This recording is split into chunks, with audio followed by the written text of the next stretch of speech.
ငါခဏခဏစိတ်တူနေသလားငါခဏခဏအလိုမကျဖြစ်နေသလားငါခဏခဏဒေါသကြီးနေသလားလို့ကိုယ့်ကိုပြန်တွေး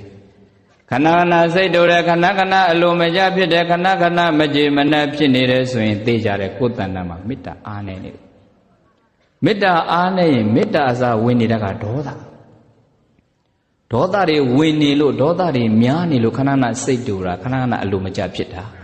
အဲ့တော့ဒေါသများများရှိနေရင်ခဏခဏစိတ်တူနေရင်ဘယ်သူမှသွားပြီးအပြစ်မတင်နဲ့ကိုယ့်ကိုပြန်ဆင်ခြင်းငါမေတ္တာများများပွားမှာဖြစ်မှာအဲ့တော့ခုနပြောတဲ့928မေတ္တာများများပွားမေတ္တာပွားနေလို့ရှိရင်မေတ္တာရဲ့အေးတက်ကကိုယ်တဏ္ဍာမှာရောက်လာပဲတဲ့ကိုမေတ္တာများများပွားရင်ကိုယ့်ကိုကြည့်တဲ့သူတွေလည်းပဲသူတို့အေးချမ်းကိုရတယ်မေတ္တာနဲ့ဒေါသကဆန့်ကျင်ပဲစိတ်ဆိုးစိတ်တူနေတဲ့လူကိုကြည့်တဲ့ပုဂ္ဂိုလ်တဲ့စိတ်ချမ်းသာလားမချမ်းသာဘူးလားအဲ့ဒီဒေါသဖြစ်ရင်ဒေါသကဖြစ်တဲ့လူကိုအရင်ပူလောင်သလိုအဲ့ဒီပုဂ္ဂိုလ်ကကူးဆက်ပြီးတော့တခြားသူကိုလည်းပူလောင်စေတယ်ဒေါသကလည်းဖြစ်တဲ့သူကိုလည်းပူတယ်သူများကိုလည်းပူတယ်မေတ္တာကပွားတဲ့လူလည်းအေးချမ်းတယ်သူများကိုလည်းပဲအေးချမ်းစေတယ်ဒါကြောင့်မလို့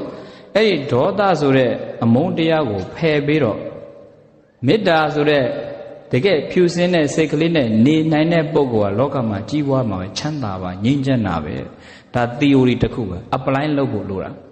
မေတ္တာများများပွားနိုင်အောင်လုပ်ရမယ်တဲ့မေတ္တာများများပွားနေတဲ့ပုဂ္ဂိုလ်သည်ဒေါသအလွယ်တကူမထွက်တော့ဘူးသိခံခြင်းတရားအလိုလိုရှိတာ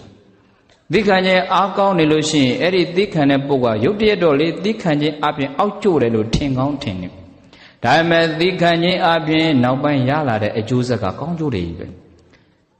ပညာတွေကိုလိုက်ပြီးတော့မခံစားနဲ့သူ့ကိုသိခံလိုက်တော့ငါဂုံနေမြန်းယော့သွားမလားဂုံနေမြန်းချသွားမလားအဲ့ဒီစိတ်တွေမဝင်နဲ့အဲ့ဒါငါဆိုရဲတွေ